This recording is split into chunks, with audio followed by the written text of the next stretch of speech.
Hello students, welcome to Pradesh Institute of Education. I, your Rajpra ma'am, is here to teach you all about social studies. Okay?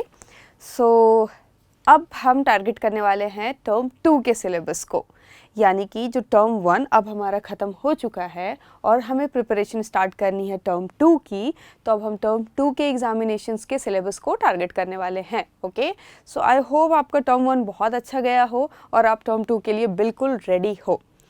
तो सबसे पहले हम term 2 में target करने वाले हैं ज्योग्राफी के सिलेबस को. तो ज्योग्राफी में देखते हैं कि कौन कौन से चैप्टर हमारे इस बार के एग्जामिनेशन में आने वाले हैं. टर्म 1 में आपने ये चैप्टर्स कवर किए हैं ऑलरेडी, ये चैप्टर आपने स्टडी कर लिए जिसमें से आपने ऑब्जेक्टिव क्वेश्चंस के एग्जामिनेशन दिए हैं. अब जो हम कवर करने वाले हैं वो है टर्म 2 के chapters. Chapter number 5 minerals and energy resources, chapter number 6 manufacturing industries and chapter number 7 lifelines of national economy. Okay, so these are the 3 chapters जो आपके टर्म 2 के एग्जामिनेशन में सब्जेक्टिव फॉर्म के क्वेश्चंस में आने वाले हैं. ओके, और इसमें से भी बहुत इजी है इस बार मार्क्स को अचीव करना, मार्क्स गेन करना.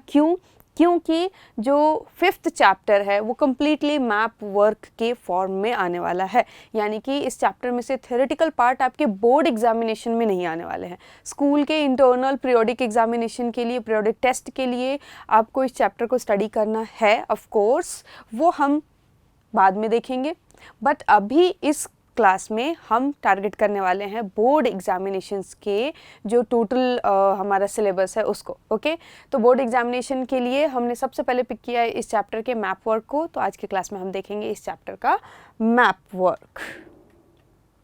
Chapter number 5 minerals and energy resources and we are going to see the map work. जब हम मैप लिस्ट को स्टडी करते हैं तो उसमें क्लियरली मेंशन किया गया है कि ये सारे पावर प्लांट्स है, ठीक है, thermal and nuclear power plants है, जिनका लेबलिंग एंड लोकेटिंग 2 एक्टिविटी हमें आना चाहिए एग्जामिनेशन के पर्पस से. यानी कि इन प्लेसेस को, इन पावर प्लांट्स को हमें मार्क करना यानी कि लोकेट करना आना चाहिए मैप पे, और उसके साथ साथ उन्हें लेबल करना यानी कि उनका नाम लिखना हमें आना चाहिए. That's too easy. और एग्जामिनेशन में जो मैप वर्क आता है वो ज़रूरी नहीं है कि सिर्फ और सिर्फ लोकेशन का नाम दे दिया जाए. समटाइम्स उस स्टेट का नाम दिया जाता है जहाँ पे ये पावर प्लांट एग्जिस्ट करते हैं. ओके, तो you must know about the states also कि कौन से स्टेट में कौन सा पावर प्लांट है, और आपको ज़रूर पता होना चाहिए कि आपको एग्जैक्टली कहाँ पे उसे मार्क करना है. Understood? So let us have a look. जब हम थर्मल पावर प्लांट्स की बात करते हैं तो उसमें हमारे सामने यहाँ पे 3 पावर प्लांट को मेंशन किया गया है जो हमें आना चाहिए मैप वर्क में. That is Namrup, Singrauli and Ramagundam. Okay, तो ये 3 थर्मल पावर प्लांट्स जिन्हें हमें लोकेट करना और लेबल करना आना चाहिए, जिसमें से कोई ना कोई तो आपके एग्जामिनेशन में ज़रूर आएगा. एंड फिर ये 4 न्यूक्लियर पावर प्लांट्स को हमें लोकेट करना है और लेबल करना है. These are Narora, Kakrapara, some people call it as Kakrapar. Okay, and या फिर ककरापाड़, ठीक है, जैसे भी आप इसे प्रोनाउंस करते हो आपको ये ज़रूर याद होना चाहिए. Then Tarapur and then Kalpakkam. Okay, so these are the 4 different nuclear power plants जो आपको मैप पे लोकेट करना आना चाहिए. So here we have the map in which we have located these power plants. Okay, so you can notice here कि हमने यहाँ पे ट्रायंगल से जो थर्मल पावर प्लांट्स है उनको लोकेट किया है. सॉरी, ट्रायंगल से जो थर्मल पावर प्लांट्स है उनको लोकेट किया गया है, और जो सर्कल डॉट है, डॉट, ठीक है, उससे हमने न्यूक्लियर पावर प्लांट्स को लोकेट किया है. All the power plants is located in this map. You can easily notice them. जैसे यहाँ पे आपको सबसे पहले दिख रहा होगा सिंगरौली, देन नामरूप, नारोरा, काकरापाड़, तारापुर, रामागुंडम, कल्पाकम.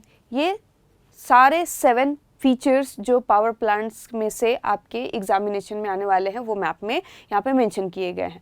ना हियर यू मस्ट नो कि अगर एग्जामिनेशन में आपको ऐसा पॉलिटिकल मैप मिलता है जिसमें स्टेट मार्क किए हुए हैं ऑलरेडी, स्टेट बाउंड्रीज शो हो रहे हैं तो आपके लिए बहुत इजी है इनको लोकेट करना, क्योंकि ये सारे आपको पता है कि कौन से स्टेट में एग्जिस्ट करते हैं। जैसे सिंगरौली एमपी में एग्जिस्ट करता है, एमपी के एकदम बॉर्डर एरिया पे जा करके आपको उसे मार्क करना है। ओके, यूपी से टच करता हुआ एमपी का जो बॉर्डर एरिया है वहाँ पे आपको उसे मार्क करना है।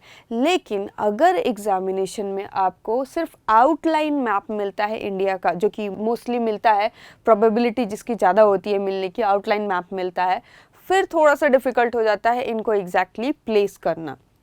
Don't worry, I am gonna show you that map also. उस मैप को भी हम देखेंगे कि आउटलाइन मैप में हमें एग्जैक्टली किस जगह पे कौन सा पावर प्लांट लोकेट करना है। Okay, Here we have the image of outline map of India, जिसमें आपको अच्छे से दिख रहा है कि आपको अगर नरोड़ा पावर प्लांट को मार्क करना है तो ये नेपाल का जो ये कॉर्नर वाला हिस्सा है इससे आपको जरा सा तिरछे में जा कर के मार्क करना है। ठीक है, अगेन अगर हम ये काकड़ा पार की बात करते हैं तो ये इंडिया का जो इस तरह का हिस्सा है, जस्ट उससे ज़रा सा डिस्टेंस लेकर के आपको ये मार्क करना है। तारापुर तो एग्जैक्टली मुंबई के पास वाला हिस्सा आपको मार्क करना है, ज़रा सा इंडिया का आउटलाइन जिस साइड बाहर की तरफ उभरा हुआ है। रामागुंडम आप यहाँ पे नोटिस कर सकते हो कि ये वाला हिस्सा जो आएगा इंडिया का, इससे तिरछे में जा कर के ज़रा सा मार्क करना है आपको। कल्पाकम जो है यहाँ पे, कल्पाकम के लिए आपको ये जरा सा देखना है, यहाँ पे इस तरह का बाउंड्री जो क्रिएट होता है वहाँ पे आपको ये मार्क करना है। These are very easy. Singrauli के लिए आपको जरा सा ध्यान देना होगा। आप ये नोटिस करोगे कि ये नेपाल के बॉर्डर वाला जो हिस्सा है इसमें जहाँ पे ये अपलिफ्ट आता है, जरा सा ये अपलिफ्ट आता है, उस अपलिफ्ट से नीचे आकर के आप मार्क करोगे। ठीक है, स्पेसिफिकली कहाँ तक नीचे आना है आपको, तो इस साइड में ये इस तरीके से जो टर्न हो रहा है बॉर्डर इंडिया का, आपको एग्जैक्टली वहाँ पे आकर के मार्क करना है। देन अगेन जब हम नाम रूप की बात करते हैं, it's too easy to mark it also. यहाँ पे इस तरीके से इंडिया का बॉर्डर आउटली बढ़ रहा है आगे की तरफ, तो आप उस एरिया में जाकर के उससे जरा सा दूर यहाँ पे सेंटर पॉइंट में आकर के इसे मार्क करोगे। So this is how easy it is to mark these special features related to power plants of our India, nuclear and thermal power plants, जिसे कि हमें locate और label करना आना चाहिए। Okay, this is so easy, बहुत ही easy है, बहुत ईजीली आप इसमें से जो मैप वर्क आएगा एग्जामिनेशन में वो अचीव कर सकते हो।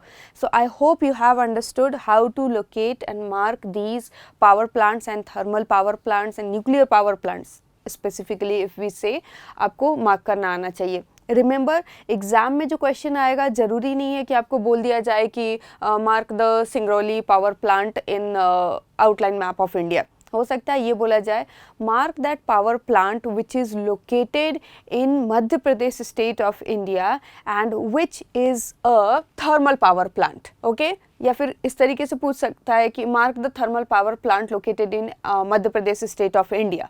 देन यू मस्ट नो कि आपको कौन से पावर प्लांट को मार्क करना है। मध्य प्रदेश में सिंगरौली है तो आप उसको मार्क करोगे।